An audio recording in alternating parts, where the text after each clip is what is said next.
what I want to do is I want to give you a framework that will help you make sense of the kind of leadership that you need in your current role and for any future role that you may be aspiring to. Let's look at a few of these myths, these leadership myths. And the first one is this, that leadership is innate. Now, when I was working for that textile company, I was really tempted to believe this one, that in actual fact, that I didn't have it in me to lead either on Mars or on Venus. And notice the thing about this myth is that what it says is that some people have it and some people don't.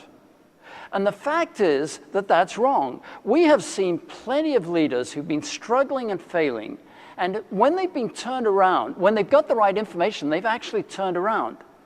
So we want to dispel this myth. When I was in the dye plant, that's what was missing. I was missing the kind of information that would help me to do a better job of it. So let's dispel this myth. Leadership can be learned. Now, the second myth is this, that leading at one level is the same as leading at the next level.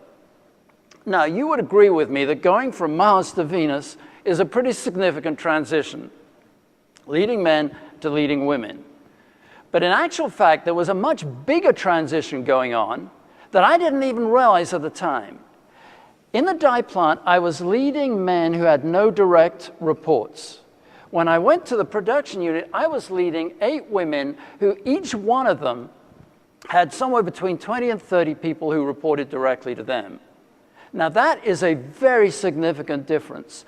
And the reality is that what we need to take away from this is that leading at one level is not necessarily the same as leading at the next level. There's a huge difference between leading people who have no direct reports and leading people who are leading other people.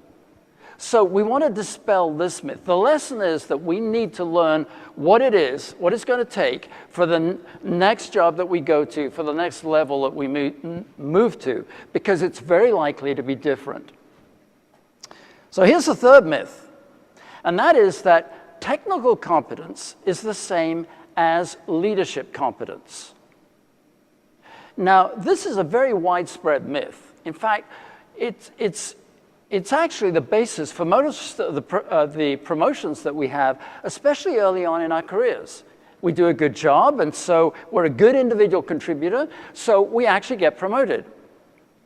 And the problem with that is that it really is different. What we end up having is a good salesperson who ends up being a bad sales manager. Or we have a physician, a great physician, who ends up being a poor department leader or a department chair. Now, that doesn't mean that we don't promote people who have technical competence, but it does mean that the basis of their success is going to be fundamentally different when they move into a leadership role. It's not going to be dependent as much on their technical competence. It's going to be dependent on their leadership competence. And I'm actually going to explain what I mean by that.